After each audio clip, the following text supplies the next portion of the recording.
नमस्कार दोस्तों, मैं आनंद कुमार अपने YouTube चैनल आनंद लर्निंग जोन से आप सबों का हार्दिक स्वागत करता हूं। आज मैं फिर आप सबों के बीच एक नया सेट लेकर हाजिर हुआ हूं। तो चलिए अब हम लोग क्वेश्चन देखते हैं। तो पहला क्वेश्चन है, निम्न में से किसकी कोशिका में कोई एंजाइम्स नहीं होता है? तो विषाणु की कोशिका में कोई एंजाइम्स नहीं पाया जाता है। विषाणु एक ऐसा है जो सजीव और निर्जीव की श्रेणी के बीच की कड़ी है।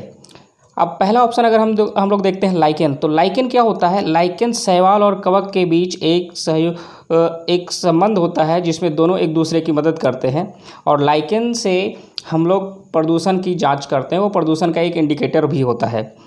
फिर यहाँ पे हम लोग एक शैवाल देखते हैं। शैवाल क्या होता है? शैवाल में क्लोरोफिल होता है और वह अपने भोजन का निर्माण स्वयं करता है। चलिए नेक्स्ट हम लोग आगे बढ़ते हैं। अगला क्वेश्चन है, मनुष्य के शरीर के किस अंग में लिम्फोसाइट का निर्माण होता है? तो मनुष्य के शरीर के अस्थि मज्जा में लिम्फोसाइट का निर्माण होता है, यानी ऑप्शन नंबर बी हमारा यहाँ करेक्ट है। अस्थि मज्जा यानी कि हमारे अस्थि के अंदर जो हमारा जो लिक्विड होता है उसे ही अस्थि मज्जा कहा जाता है। ठीक है, नेक्स्ट क्वेश्चन हम लोग आगे देखते हैं। अगला क्वेश्चन है, निम्नलिखित में से किस हार्मोन में आयोडीन मिला होता है? तो थायरोक्सिन वैसा हार्मोन है जो कि थायराइड ग्लैंड से स्रावित होता है और इसमें आयोडीन पाया जाता है, यानी कि ऑप्शन नंबर हमारा सी हो जाएगा इसमें राइट ऑप्शन। ठीक है, ओके नेक्स्ट आगे बढ़ते हैं। अगला क्वेश्चन है, दाब का मात्रक क्या है? तो दाब जो होता है, दाब यानी कि pressure P = F/A force per unit area, और फोर्स का होता है न्यूटन और एरिया का होता है मीटर स्क्वायर, यानी कि न्यूटन पर वर्ग मीटर, यानी कि न्यूटन प्रति वर्ग मीटर इसका ऑप्शन हो जाएगा। नेक्स्ट हम लोग आगे बढ़ते हैं। निम्नलिखित में से कौन सी अदिश राशि है? तो अदिश राशि और सदिश राशि पहले ये जानना होगा। अदिश जिसमें कि दिशा नहीं होता है, केवल परिमाण होता है, और सदिश वह होता है जिसमें दिशा और परिमाण दोनों होता है। तो इसमें दाब हमारा वैसा है जिसमें कि केवल और केवल परिमाण होता है, इसमें दिशा की चर्चा नहीं की जाती है। लेकिन अगर हम देखते हैं बल, वेग, त्वरण, ये तीनों में दिशा और परिमाण दोनों होता है, अतः हमारा यहाँ ऑप्शन बी नंबर करेक्ट है। चलिए ठीक है, आगे बढ़ते हैं। फिर नेक्स्ट क्वेश्चन है, भारत का महान्यायवादी किसके द्वारा नियुक्त होता है? तो भारत का महान्यायवादी जिसको CAG कहते हैं, वो भारत के राष्ट्रपति के द्वारा नियुक्त होता है। ये संवैधानिक अधिकारी होता है और इसको हटाने का भी वही प्रक्रिया अपनाया जाता है जो राष्ट्रपति और ये सर्वोच्च न्यायालय के न्यायाधीश को हटाने के लिए अपनाया जाता है। नेक्स्ट आगे बढ़ते हैं। निम्न में से किस अनुच्छेद के अंतर्गत वित्त आयोग के गठन का प्रावधान किया गया है? तो वित्त आयोग के गठन का प्रावधान अनुच्छेद 280 में किया गया है। ठीक है, आगे बढ़ता हूँ। नेक्स्ट क्वेश्चन है, बाल गंगाधर तिलक लोकमान्य तिलक के नाम से कब जाने लगे? तो बाल गंगाधर तिलक लोकमान्य तिलक के नाम से तब जाने लगे जब सरकार ने उन्हें रैंड मर्डर केस में अभियुक्त बनाया था। हम सभी जानते हैं कि रैंड की हत्या जो है सो चाफेकर बंधु ने किया था, लेकिन उसमें ज़बरदस्ती इन्हें फंसाने का प्रयास किया गया बाल गंगाधर तिलक, और इसमें उन्हें जेल भी भेजा गया कुछ दिनों के लिए। बाद में वह जेल से बाहर आए तो उस जेल जाने के प्रक्रम में ही लोगों ने उन्हें लोकमान्य तिलक के नाम से पुकारना शुरू कर दिया। तो यानी कि ऑप्शन नंबर हमारा सी यहाँ पे करेक्ट होगा। नेक्स्ट आगे बढ़ते हैं। किस सुल्तान ने ज़मीन के फसल में नपाई का आधा राजस्व के रूप में निर्धारित किया? यानी कि क्वेश्चन हमारा जो हो जाएगा निर्धारित किया, तो इसमें हमारा हो जाएगा अलाउद्दीन खिलजी। अलाउद्दीन खिलजी चूँकि उसके सेना का खर्च ज़्यादा था, उसने अस्थाई सेना रखी थी और अस्थाई सेना को रखने में काफ़ी खर्च बढ़ गया था, इसलिए उसने राजस्व का दर काफ़ी अधिक कर दिया था और वो आधा था पूरा उपज का, यानी ऑप्शन नंबर हमारा सी सही हो जाएगा। नेक्स्ट क्वेश्चन हम लोग आगे बढ़ते हैं। अब क्वेश्चन है, फ़रैज़ी आंदोलन की शुरुआत किसने की थी? तो फ़रैज़ी आंदोलन की शुरुआत जो है सो हाजी सैयदुल्लाह ने किया था। हमारा ऑप्शन नंबर ए इसमें राइट है। आगे बढ़ते हैं। बिहार पर बख्तियार खिलजी के हमले का पहला विवरण प्राप्त होता है? तो बिहार के पर बख्तियार खिलजी के हमले का पहला विवरण जो प्राप्त हुआ है वो ताजुल मासिर से प्राप्त हुआ है, यानी ऑप्शन नंबर हमारा सी सही हो जाएगा। ठीक है, नेक्स्ट आगे बढ़ते हैं। 12 क्वेश्चन नंबर 12 है, अक्टूबर 2018 में निम्न में से किस देश की संसद ने आंग सान सू की नागरिकता से मानद नागरिकता वापस ली है? तो वो है कनाडा। कनाडा ने उससे आंग सान सू की से मानद नागरिकता वापस ली, और मानद नागरिकता वापस लेने का कारण था कि जो वहाँ से जो रोहिंग्या मुसलमानों को जो वहाँ से खदेड़ा जा रहा था, इस कारण विश्व के कई सारे देश और कई सारी संस्थाएं उनसे नाराज चल रही है। आइए नेक्स्ट क्वेश्चन देखते हैं हम लोग। दाब की इकाई क्या है? देखिए क्वेश्चन ये रिपीट हो गया। ठीक है, दाब की इकाई जो होगा न्यूटन प्रति वर्ग मीटर हो जाएगा। ठीक है, तो यानी कि हमारा ऑप्शन नंबर ए सही है। आइए नेक्स्ट आगे बढ़ते हैं।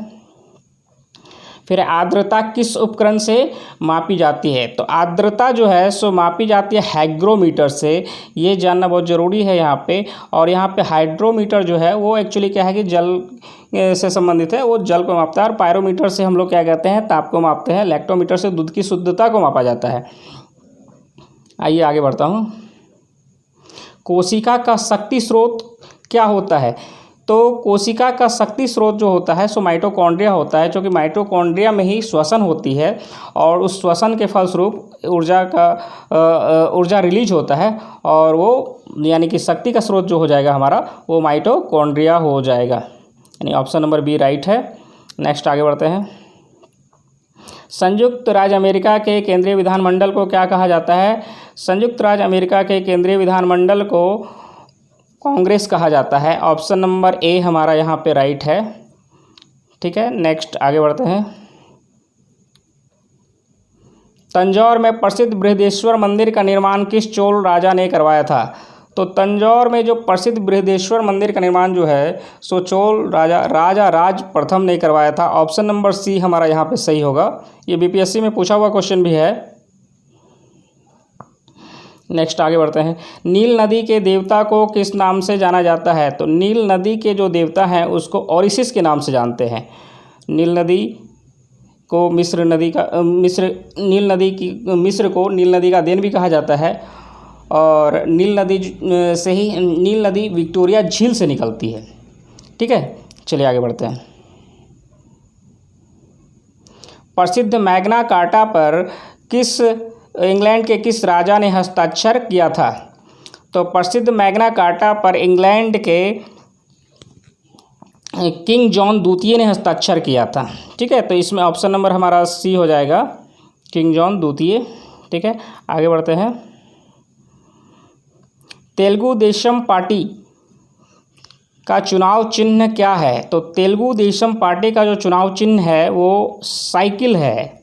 ठीक है, नई दिल्ली के अंबेडकर स्टेडियम में कौन सा खेल खेला जाता है?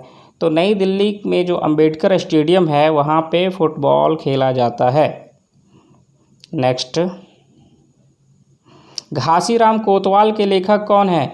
तो घासीराम कोतवाल के लेखक विजय तेंदुलकर हैं।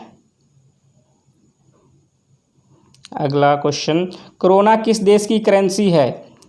कोरोना स्वीडन की करेंसी है, यानी कि इसका ऑप्शन नंबर बी हो जाएगा। स्पेन का पेसेटा होता है।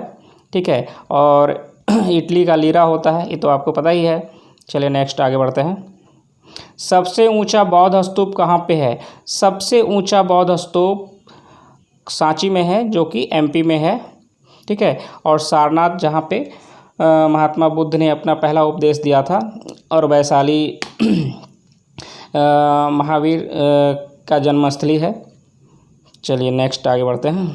कौन सा टाइगर रिजर्व उद्यान नहीं है?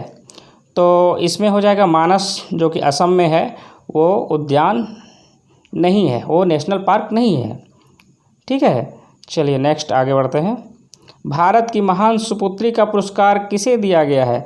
तो भारत की महान सुपुत्री का पुरस्कार मदर टेरेसा को दिया गया है। ऑप्शन नंबर डी हमारा इसमें राइट हो जाएगा। मदर टेरेसा चलिए आगे बढ़ते हैं।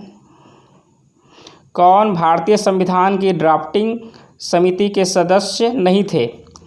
तो ड्राफ्टिंग समिति यानी कि प्रारूप समिति, जिसके अध्यक्ष जो है सो हमारे भीमराव अंबेडकर साहब थे। वो कुल 7 सदस्यों की एक कमेटी थी, जिसमें सरदार वल्लभ भाई पटेल नहीं थे। बाकी के.एम. मुंशी, एन.जी. एंगर, ए. कृष्ण स्वामी वगैरह आदि सभी थे।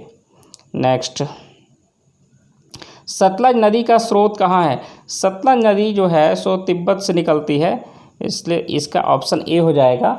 आइए नेक्स्ट क्वेश्चन। इंदिरा गांधी ए बायोग्राफी पुस्तक किसने लिखी है? तो इंदिरा गांधी ए बायोग्राफी पुस्तक जो है सो इंदिरा गांधी की बहुत ही अच्छी दोस्त पुपुल जयकर उन्होंने लिखा है। तो इसका ऑप्शन नंबर हमारा डी हो जाएगा। ठीक है। नेक्स्ट, किसने कहा था मनुष्य स्वतंत्र पैदा होता है लेकिन वह सदैव बंधनों में जकड़ा रहता है? तो ये रूसो का कथन है। रूसो ने कहा था कि मनुष्य जो है सो स्वतंत्र पैदा होता है लेकिन वह सदैव बंधनों में जकड़ा रहता है। तो इस तरह से हम लोगों का यह सेट भी कंप्लीट हुआ। दोस्तों, आप लोग इस वीडियो को शेयर कीजिए, लाइक कीजिए।